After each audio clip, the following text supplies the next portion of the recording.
As technology continues to evolve, it's never been more important to use the tech to engage with those around us. Our next guest is using tech to engage with clients, keep them connected and enable them to keep moving forward in their careers. For more, let's bring in Kay White from Way Forward Solution Limited. Kay, it's great to have you today.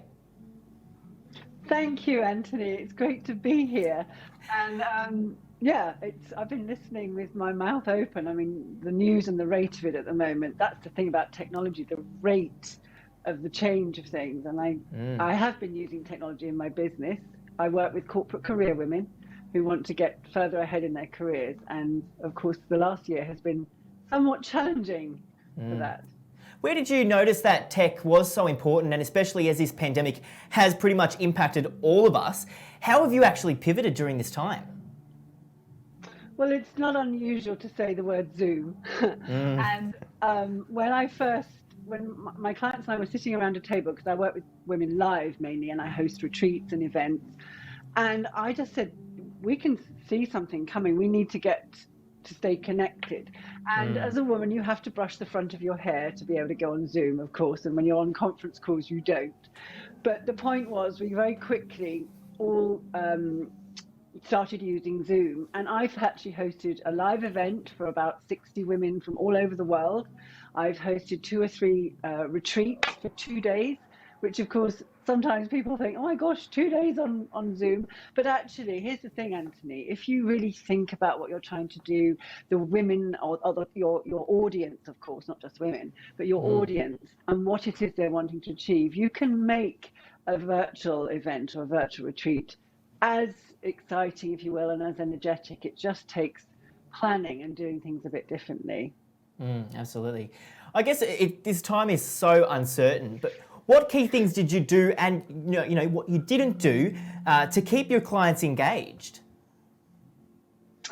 That is a good question, and one of the first things was to decide not to be perfect, not necessarily know everything, but just know that connection and community is really important when everyone's suddenly working from home and not seeing each other and getting used to all this technology. So I very quickly introduced completely, complimentary to my clients, of saying, I'm going to host a huddle. I called it a huddle every week. I love that for name. The first month. The idea of kind of gathering and I work with women from all different industries, banking and finance and insurance and charities and law. And I just said, let's gather together for a huddle and let's just compare notes, not breaking any confidences, but just hearing what's going on, hearing how you're managing this, what ideas can we share to actually all lift each other up. And what was interesting, Anthony, not only did that gather massive intel, which of course is useful for everyone, because you're able to go back to the office the next day on the Zoom, obviously, and say, you know what, I was speaking to one of my colleagues in the banking industry and actually in the law industry, and they're all also looking at this and this. But also the other thing was it made everyone so much more engaged. I had only ever really hosted calls, and I've been working like I do for 13 years on conference lines, because conference lines are obviously easy and accessible. Suddenly we're all seeing each other, seeing our offices, seeing backdrops, seeing, Massive it point changed the energy. It changed the energy, and it has done for people in offices, sometimes with a few embarrassing results, underwear hanging on the washing line, people going past the screen that weren't expected. But essentially, it's made us all more human. Yeah, absolutely. I guess as the pandemic has unfolded and, we are slowly recovering, looking back, what lessons have you learned as a result of making that shift? To go with your instincts, to really trust your instincts and not to expect to be perfect. Particularly women, Anthony, we struggle with, it has to be absolutely spot on, otherwise I can't say I can do it, or I can't press send or whatever. And I've actually learned through my own development that actually a lot of the time people don't want you to be perfect. They want you to be human. They want you to say, I don't know all this stuff yet, but I know enough to say, let's do this and let's see how we go. So that would be one lesson. I made sure I wrote it down actually to keep. To add more energy on virtual retreats and virtual events, you really need to show up more fully.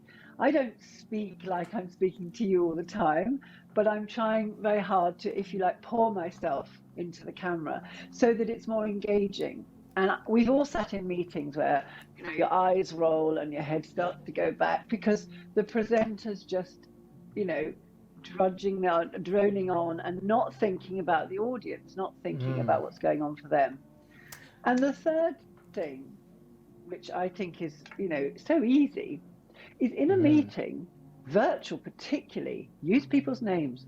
I can't tell you the difference. It's like a secret dog whistle. I only have to say, so in a second, I'm going to pass to Anthony, who's going to tell us about, you know, one of his biggest ahas in this meeting or whatever. And suddenly you, ding, ears pricking up. You're giving people a few seconds, but you're B, involving them. And I can't tell you, it's the same as in life. People don't use each other's names, and your name is like your secret dog whistle. The more you use a name, the more you draw someone to you. I'm going to challenge you to something. So I want to know 3 things. I'm going to learn this myself.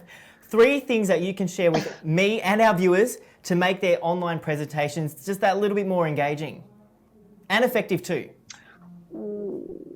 Okay, I would definitely say camera angle and lighting. I've got my laptop up. So is this a good way? Is this good? I'm looking here. Is this good? Because you're not. Is that good? You look great. You're looking straight on. We're not looking up your nose, or you know, looking at something over your shoulder. I have a ring light which is in front of me, and there is a big difference if I switch it off. You know, the secret of lighting. It just makes you more visible, and the amount of people that have lights behind them, which of course blanks their faces. So that's one thing. The second thing I would say that is most definitely not trying to have everything perfect, but do think about your audience's experience. I've sent things to people in the post, you know, the old-fashioned way, something that they will have to open or something that they've got to look in front of them, rather than just putting spreadsheet after spreadsheet.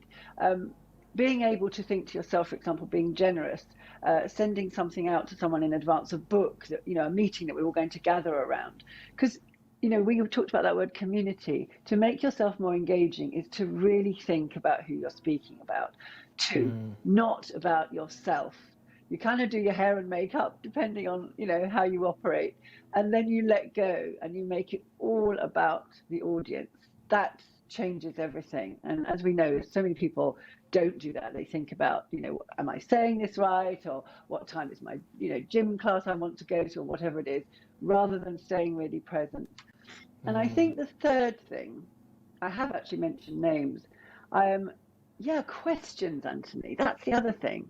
To make yourself more engaging, to ask more questions, to say, you know, I'm curious. When you said blah, blah, blah, tell me a bit more about that. You know, and it makes that person sort of sit up, because they're like, oh gosh, you listened to me and you didn't just take what I said as face value. People don't ask enough questions, and open questions are brilliant for finding information out.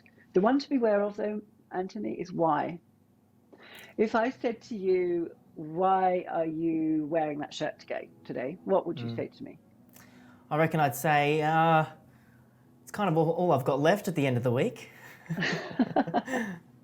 So what's interesting, you didn't actually say what so often is, but in your head you're thinking, well, why did I wear this shirt? And what often happens is people say because I didn't have any clothes left at the end of this week. And if you make someone say because, you're making them justify themselves. So in a meeting, when you say, well, why haven't you started that yet? It's much more accusatory, and that person is more defensive, particularly online, than if you say, so Anthony, where are you at with that report? Or where are you at with the beginning of that report? You know, I haven't said, why haven't you started it yet? Yeah. So that would be my caution about questions. So if I'm going to reword why I'm wearing this polo shirt, what should I say? You know what, Kay? I really like green. It suits me, and it's probably what I've got at the end of the, the end of the week. But my better question to you, Anthony, would have been, hey, I see your green polo shirt. What made you choose that this morning? Yeah. Different, isn't it? One. I'm not Different, accusing you. Absolutely. Kay White from Way Forward Solution Limited. Thank you so much for your time. Before you go, where can everybody check out what you do and about your company? Thank you, Anthony, and thank you for asking me some good questions. You can go to kwhite.com, literally my name, kwhite.com. And you can have, there's 2 complementary chapters of my books. The A to Z of Being Understood, How to Ask Great Questions is one of the chapters. And the other is from my book, It's Always Your Move, which is all about career progress. The idea, Anthony, is that you've always got the driving, the steering wheel of your career. You are responsible for your own progress. And even if you get stuck, there's always something. Staying stuck is a choice. So there are 2 chapters at my website. And if you want to stay in touch, obviously there's lots of different gateways on my website. But it's really a pleasure to be here. And Absolutely. thank you for... No, thank you. And thank you so much for joining us. It's been an absolute pleasure having you on. We'll definitely be keeping in touch. Until then, until next time, take care and all the very, very best. Thank you, Anthony. Bye for now.